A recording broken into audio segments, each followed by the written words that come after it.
Abacuque capítulo 1, de 2 a 4.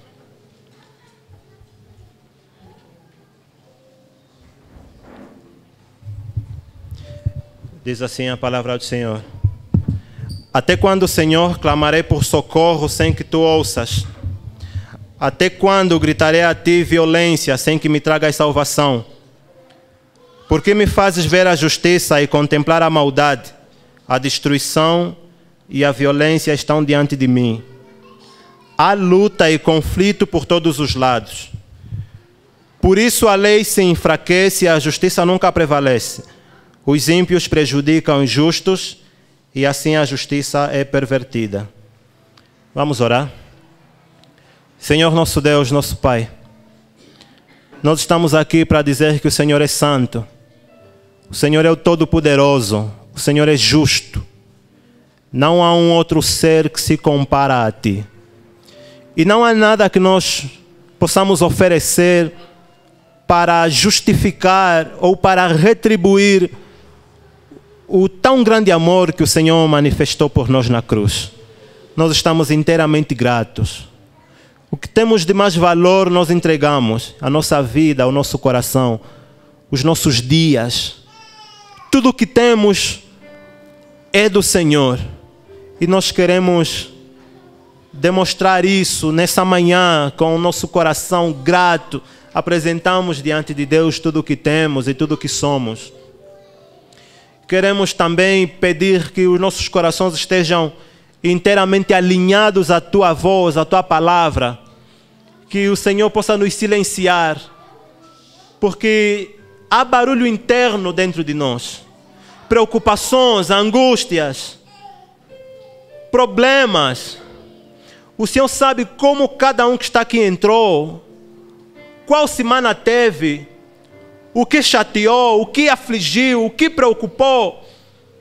E a tendência é pensarmos constantemente nessas coisas. Nessa manhã nós queremos nos concentrar simplesmente na Tua voz, ouvir aquilo que o Senhor tem para dizer. Queremos obedecer o Senhor.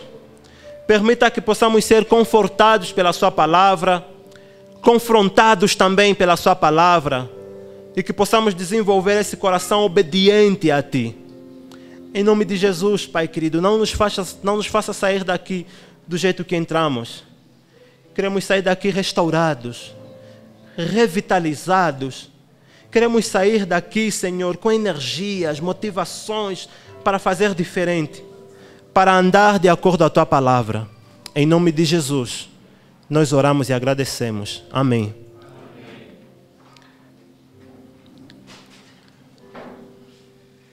Bom, o ano de 2018 está a ser 2019, né? Está a ser bom para alguns, atribulado para muitos. Essa semana em particular, eu fiquei com um pesar no coração, com uma preocupação. Pairava assim sobre a minha cabeça um choro interno por tantas vítimas, tantas notícias ruins que se ouvem, né? Na Nova Zelândia, os irmãos ouviram nos noticiários que um senhor invadiu 2 mesquitas e fuzilou, matou até agora 48 pessoas e mais outras 48 pessoas estão gravemente feridas. Foi assim ruim ouvir o que aconteceu. E na mesma semana ouvimos também do assassinato na escola, numa das cidades do Brasil, na cidade de Suzano, onde 2 adolescentes também invadiram a escola e mataram pessoas. Cerca de 8 crianças morreram por causa do coração desajeitado e desajustado de algumas pessoas. E você tenta olhar para o nosso contexto e encontrar solução. Você tenta olhar para o nosso país e encontrar uma situação que te dá descanso. Mas basta ligar o WhatsApp e você recebe vídeos do que aconteceu no Rocha Pinto. Uma zungueira foi morta por um polícia, a tiros. E você olha assim, Deus, o que está acontecendo com o nosso país? Por que tanta maldade? Por que tantas mortes? E a conversa com os amigos é: Angola morre-se muito. E realmente morre-se muito. Nós estamos sempre realizando óbitos. Foi triste quando uma vez, ao fazer o orçamento da igreja, nós paramos e pensamos: epa, temos que definir uma margem para os óbitos, para condolências, para apoiar as famílias, porque estava a ser repetitivo mortes dentro da nossa comunidade. A qualidade de vida é baixíssima, as situações estão sempre contra nós, e há um clima de desespero pairando sobre o mundo, e as pessoas se perguntam: o que está acontecendo com o mundo? O que está de errado com o coração do ser humano? Por que tantas mortes? Por que tanta calamidade? Por que tantas coisas estão acontecendo dessa maneira? E eu procurei respostas na Bíblia. A Bíblia é o lugar onde nós encontramos respostas para tudo. E eu encontrei esse texto aqui de Abacuque, onde Abacuque está reclamando para Deus. Abacuque, ele se ajoelha e ora a Deus.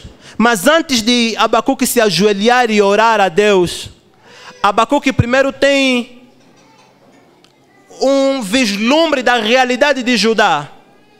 O que o povo de Israel estava a viver naquele momento não é muito diferente do que nós vivemos na nossa época. Iniquidade a níveis elevadíssimos, corrupção a níveis elevadíssimos, assassinato, um coração totalmente desviado dos caminhos do Senhor. E na visão de Abacuque, parece que o mal estava sempre a vencer. As pessoas que não estavam do lado de Deus eram as que venciam. E o justo sempre era pisado, sempre estava abaixo, humilde, aquele que não tinha nada. Parece que em Israel já estava a se cumprir aquilo que Jesus havia dito para os discípulos: aquele que tem pouco, o pouco lhe será tirado. Até aquele que tudo o que tem era a sua própria vida, até a sua própria vida lhe será tirada. A cidade de Judá estava a viver um clima terrível de mal, pecado, corrupção, iniquidade, calamidades. E Abacuque se volta para Deus e grita: até quando, Senhor? Até quando eu vou gritar e clamar por socorro? Até quando o Senhor permanecerá calado? Até quando eu gritarei violência e o Senhor não vai trazer salvação? Por que me fazes ver a injustiça? Palavras de Abacuque.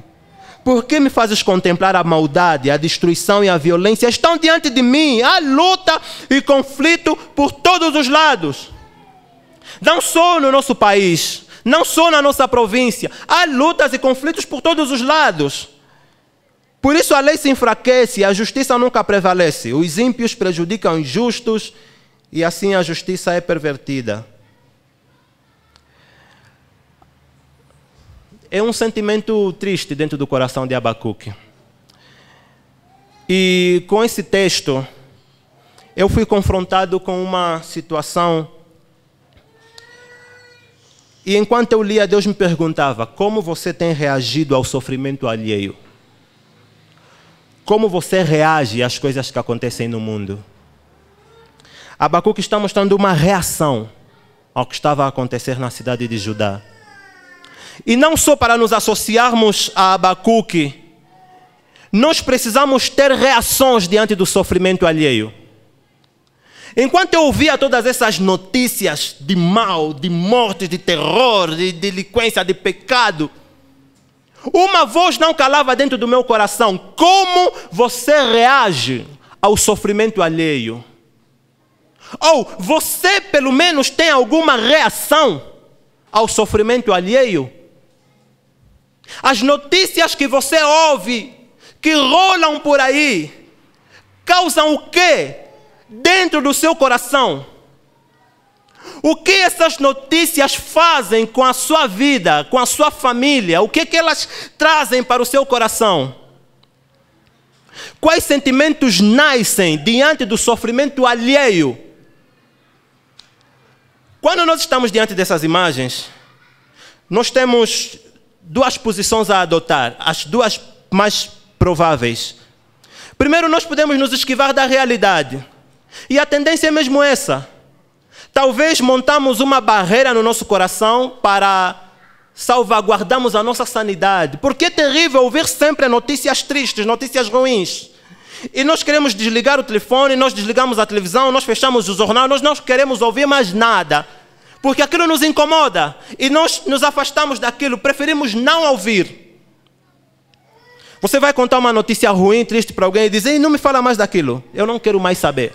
Eu sei que o mundo anda pior, eu sei que o mundo está mal, mas eu não quero mais saber." Você pode se esquivar da realidade. Talvez até para tentar justificar a sua saúde emocional. Uma outra atitude é você prestar atenção ao que está a acontecer. Prestar atenção ao que está a acontecer diante do mundo, ao seu redor. E assim orar, se ajoelhar, jejuar, colocar a boca no pó. Fazer o mesmo que Abacuque fez diante do mal em Israel. Como têm sido as suas reações diante do mal no mundo? Como têm sido as suas reações diante do mal do vizinho? Como têm sido as suas reações diante daquele mal que você consegue perceber? Porque eu acredito que a partir do momento que você tem noção do que está a se passar, você se torna parte da solução. Amém? Você começa a encontrar maneiras para mudar a situação daquele mal que você percebeu. Eu gosto de dar o exemplo, muitas vezes já falei isso sobre os irmãos. Você está aqui sentado nesse lugar. O seu ângulo de visão te permite ver que o projetor está mal posicionado. Há um parafuso solto. E você fala no seu coração: "Pastor Jorge não está vendo que esse projetor está mal posicionado. No dia as crianças a cantarem aqui, o projetor vai cair na cabeça." E você vai embora. Próximo domingo você entra para esse lugar novamente, você olha para o projetor e diz: "Ainda não resolveram isso?" Esse projetor um dia vai cair na cabeça de alguém. Um dia o projetor realmente cai na cabeça de uma criança. De quem é a culpa? Quem tinha a responsabilidade de entrar nesse processo de solução para resolver o problema do projetor? Você que tem noção do problema precisa se mobilizar para que a solução aconteça. E não há como nós nos mobilizarmos diante da solução se nós não tivermos reações dentro do nosso próprio coração. Abacuque, ele reagiu diante de Deus. E ele usa aqui um paralelismo entre dois verbos, escutar e salvar. Ele diz: "Até quando clamarei eu e você não me escutarás para vir me salvar?" Porque ele entende que quem ouve, ele parte para a ação, buscando uma solução. E Êxodo 2, do versículo 23 ao 25, nos mostra que Deus ouviu o clamor do povo hebreu que estava sofrendo no Egito. Por ouvir esse clamor, Deus reagiu. A Bíblia diz o seguinte, Êxodo 2, 23 a 25. Alguns anos depois, o rei do Egito morreu, mas os israelitas continuaram gemendo por causa da sua escravidão. Eles gritavam pedindo socorro e os seus pedidos chegaram até Deus. Deus ouviu os gemidos deles e lembrou da aliança que havia feito com Abraão, com Isaac e com Jacó. Deus viu a escravidão dos israelitas e ficou preocupado com eles. Assim precisa ser a nossa atitude. E sempre que eu lembro de reação, eu lembro de uma história. Martin Niemöller, ele diz o seguinte: um dia, vieram e levaram o meu vizinho que era judeu. Eu, como não sou judeu, não me incomodei com isso. Dia seguinte, vieram e levaram o meu vizinho que era comunista. Mas como não sou comunista, não me incomodei com aquilo. No terceiro dia, vieram e levaram o meu vizinho que era católico. Eu, como não sou católico, não me incomodei com isso. No quarto dia, vieram e levaram a mim. E como já haviam levado todas as pessoas, não havia ninguém para reclamar sobre a minha vida. E levaram-me sem deixar história. E isso acontece quando nós adotamos a posição de não nos importarmos e não temos reações com o problema das pessoas. Isso acontece quando nós construímos uma estrutura de cada um por si e Deus para todos. Isso aconteceu lá. Semana passada eu assisti um filme. Semana passada não, acho que o mês passado. O título é Bird Box. Os irmãos já viram esse filme? Caixa de Pássaros. Um monstro ataca a cidade de Nova York ou Coreia. E na cidade de Chicago ou Los Angeles apresentam o que aconteceu na cidade de Nova York. E os telespectadores em Los Angeles dizem: oh, é lá que aconteceu. É em Nova York. 2 dias depois, acontece também na cidade de Los Angeles. Eles não se prepararam porque o problema estava a acontecer lá. Um dia pode acontecer conosco. Precisamos reagir ao sofrimento do mundo. E se nós não temos reação diante do sofrimento de quem quer que seja, nós precisamos nos voltar para Deus e perguntar: o que está acontecendo com o meu coração? O que está de errado comigo, que eu não tenho nenhuma ação, nenhuma reação diante do sofrimento das pessoas? Abacuque clamou: até quando, Senhor? O mínimo que podemos fazer para os variadíssimos acontecimentos do nosso país é clamar ao Senhor. Até quando, Senhor, o mal e a justiça continuará a imperar em nosso lugar? Por que nós precisamos ter reação? Isso nos leva ao segundo ponto. Porque a reação, a atitude do nosso coração, nos levará a visitar o coração de Deus. Quando nós reagimos ao mal, quando nós reagimos ao sofrimento, nós visitamos o coração de Deus e percebemos o que Deus já está a fazer no mundo. Olha o que acontece no versículo 5. Deus ouve a oração de Abacuque e responde a Abacuque com um discurso repleto de frases imperativas. Deus olha para Abacuque e diz: olhem o que está a acontecer nas outras nações. Admirem-se com as minhas obras no mundo. Vocês não veem o que eu estou a fazer. Fiquem admirados e assustados, porque eu estou em ação no mundo. Quando nós reagimos ao problema das pessoas, nós visitamos o coração de Deus e percebemos o que Deus já está a fazer no mundo. Ou seja, Deus diz para Abacuque: eu comecei a resolver a situação de Judá bem antes de você orar. Porque você está a orar, você agora tem noção disso. Mas eu comecei a resolver o problema de Judá bem antes de você orar. Eu não preciso de você, Abacuque, como alguém que me dá relatórios para o que está a acontecer. Eu estou em ação no mundo, estou em ação em Judá. Deus pode estar dizendo para quem reagiu ao sofrimento do mundo: eu estou em ação no Rocha Pinto. Eu estou em ação na Nova Zelândia. Eu estou em ação na cidade de Suzano. Abacuque reclama da passividade e do silêncio de Deus diante do mal. E Deus responde que Ele é soberano sobre todas as coisas. Porque às vezes nós reagimos ao mal, mas a nossa reação é muito desequilibrada. Nós vamos diante de Deus como se Ele estivesse de braços cruzados, olhando para o mundo e dizendo assim: sofram, sofram, até clamar a mim. Deus diz para Abacuque: eu não estou a esperar que vocês clamem a mim, eu estou em ação no mundo, eu sou soberano. Você não vai para Deus reagindo ao sofrimento da sua família, como se Deus estivesse sentado e se esqueceu de você. A própria Bíblia diz que assim como uma mãe não se esquece dos seus filhos, assim o Senhor não se esquece daqueles que o servem. Deus está presente. Ele tem ações concretas na resolução dos problemas da humanidade. Ele tem ações concretas na resolução do problema da sua família. Ele tem ações concretas na resolução do problema da sua igreja. E de qualquer problema que vier te afligir. Aleluia. Deus é soberano sobre todas as coisas. Se essa não for a nossa reação, se nós não reagimos, nós nos assustaremos. Nós ficaremos apavorados, ficaremos acuados diante do mal. E nós não acreditaremos que o Senhor está a agir e que Ele tem grandes coisas para a nação. Além de nós conhecermos o coração de Deus, depois de conhecermos o coração de Deus, nós passamos para o terceiro ponto, onde nós recebemos recomendações claras de Deus para a salvação. Imagina, você vê o problema, você reage ao problema. Ao reagir diante do problema, você enxerga o coração de Deus.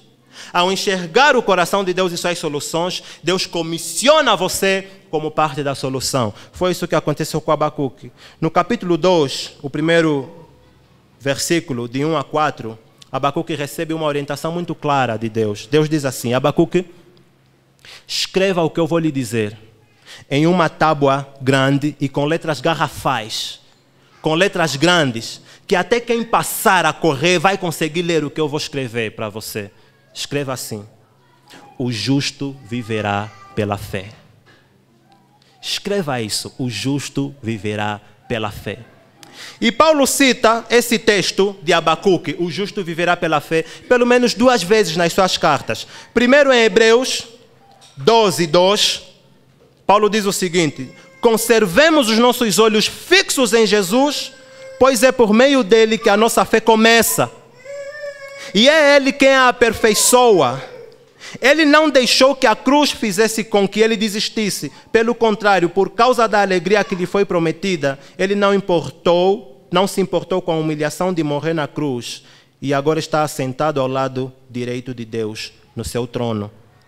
Ele também diz em Gálatas 3:11 e 13. É claro que ninguém é aceito por Deus por meio da lei, pois as Escrituras dizem: viverá aquele que por meio da fé é aceito por Deus.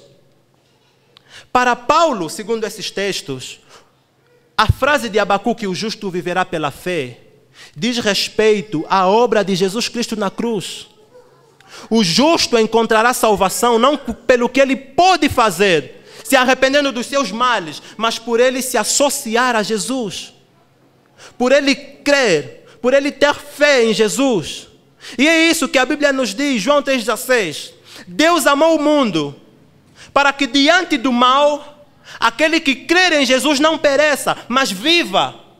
Pela fé, o justo viverá. Abacuque está a receber essa orientação: escreva em letras grandes que aqueles que se associarem a mim viverão. Porque diante do mal, o que pode acontecer também é você ser influenciado por aquele mal. Porque quando você está envolvido num contexto de mal, você é tentado a pensar que eu preciso ser mau igualmente para viver. Porque afinal de contas os fracos aqui não sobrevivem. Essa sociedade é gerida pela lei do mais forte. Eu preciso ser forte, eu preciso pisar, eu preciso fazer, eu preciso impor para igualmente viver. Deus está dizendo para Abacuque: escreva isso, que o povo persista na sua fé em mim. Porque quando eles tiverem fé, eles viverão. Para nós, essa orientação é muito relevante. Diante do mal, estejamos prontos para crer em Deus, para confiarmos na obra salvífica de Jesus Cristo. Às vezes nós somos tentados a agir na mesma proporção que o mal ao nosso redor. Ou tentamos resolver o mal com as nossas próprias forças. Só que nós nos esquecemos do seguinte: quem luta com o porco, ele acaba sujo. Deus sabe disso. E ele diz para o povo: escreva isso, apartem-se do mal e vivam pela fé. Não tentem resolver os problemas pela força, porque vocês vão surfar na onda do mal. Quantos homens ignoraram as orientações de Deus em se apartar do mal para tentar resolver os problemas do mundo pelo mal e acabaram causando mais mal ainda? E eu muitas vezes já citei exemplos aqui. A história nos conta isso. Muitos sistemas políticos e econômicos foram elaborados. Por exemplo, vamos resolver o problema da justiça social, das desigualdades. Vamos criar o socialismo, vamos criar o comunismo. E você começa a perceber que essa ideologia, até certo ponto, parece ser benéfica, porque realmente traz igualdade entre os seres humanos. Mas depois ela começa a pregar que a religião é uma droga para as pessoas. Ela começa a matar, ela começa a segregar, ela começa a separar. E você vê, não é uma boa opção resolver o mal pelos sistemas dos nossos próprios braços.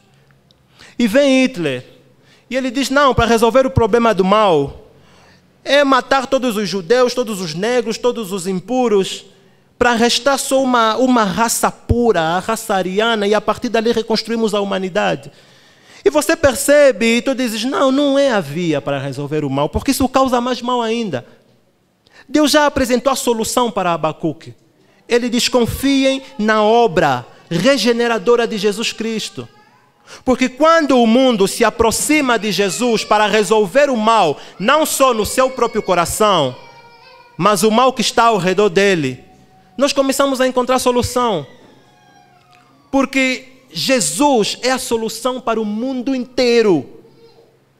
Não existe outro nome pelo qual nós podemos recorrer, clamar, pedindo solução. Simplesmente o nome de Jesus. Sua família está em problema, clame pelo nome de Jesus. O mundo está em problema, clame pelo nome de Jesus. Só o nome de Jesus nos trará salvação. Deus está dizendo a Abacuque, a obra de Jesus Cristo trará salvação para ajudar.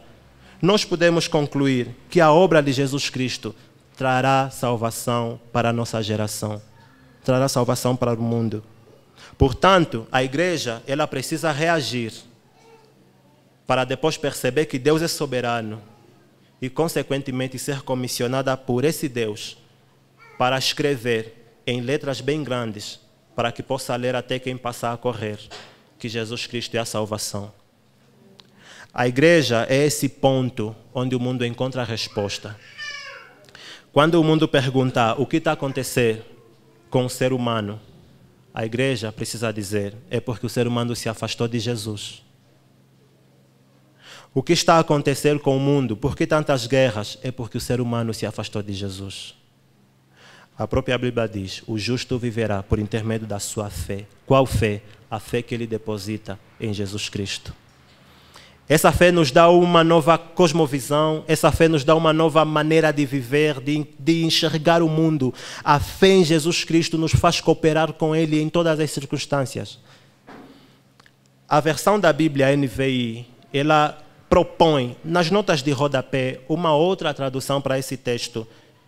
Escreva bem grande o que eu vou dizer, para que quem passar a correr consiga ler.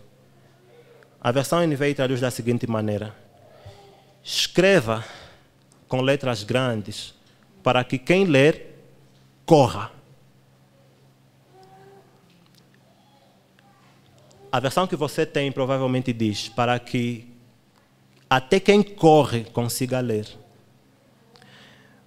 Mas essa sugestão de tradução nos leva ao seguinte: vamos escrever em letras garrafais, Jesus Cristo é a solução do mundo. E quem ler, corra, no sentido de se aliar a esse Deus para viver. Quem ler se preocupa. Quem ler se incomoda. Quem ler perceba que está do lado errado. Nós esses dias estamos a estudar sobre o tema A Beleza Salvará o Mundo. E nós dissemos que o que está dentro de nós, na primeira sessão, vai construir o nosso mundo exterior. Mas as reações que nós temos diante do sofrimento alheio também constroem um mundo melhor. A beleza das nossas ações, a beleza das nossas reações constrói um mundo melhor. E nós precisamos nos associar a esse Jesus para que o mundo ao nosso redor seja melhor. Um lugar melhor de se viver. Amém? Deus está a dizer para você, primeiro, reaja. Reaja ao sofrimento alheio, não permaneça indiferente. Quero abrir um parênteses aqui de uma interpretação que eu ouvi de um teólogo brasileiro sobre a oposição ao amor. Ele diz o seguinte, o teólogo chama-se de René Kivitz. Ele diz que as pessoas dizem que o oposto do amor é o ódio. Eu, porém, digo que o oposto do amor é a indiferença. Quando você odeia, você mostra sentimentos de raiva, indignação por aquela pessoa. Mas quando você permanece indiferente, que nem sentimento de raiva mais você tem com aquela pessoa, isso mostra que para você aquela pessoa morreu. Não existe mais. Você permanece indiferente diante dele. E eu já ouvi adolescentes dizerem assim: meu pai não ama, eu sei disso, mas pelo menos que gritasse comigo, me ralhasse, que percebesse as minhas atitudes erradas, que pelo menos a minha vida dentro dessa casa mexesse com a estrutura de meu pai, mas nem isso acontece. Eu posso andar de qualquer maneira, meu pai não tem reação. Eu posso fazer e desfazer, meu pai não reage. Eu sinto que para o meu pai eu estou morta. E esse teólogo diz: o oposto do amor é a indiferença. Quando você permanece indiferente diante do mundo, você não ama o mundo. O que acontece de bem com você, o que acontece de mal com você, para mim não diz respeito. A igreja é convocada a reagir. A igreja é convocada a enxergar o coração de Deus. A igreja é convocada a agir como coadjuvante de Cristo na resolução do mundo. E de que maneira? Escrevendo a mensagem de que Jesus Cristo é o Senhor em letras grandes. Nós podemos não ter uma tabela aqui, mas fazer com que essa frase seja o centro da nossa agenda como igreja, seja o centro da nossa agenda como família, seja o centro da tua agenda. Em todos os momentos você está anunciando Cristo como Salvador da humanidade. Em todos os momentos você está anunciando Cristo como Salvador e aquele que resolve os problemas da humanidade, para que todos nós possamos nos aliar a Jesus Cristo. Amém?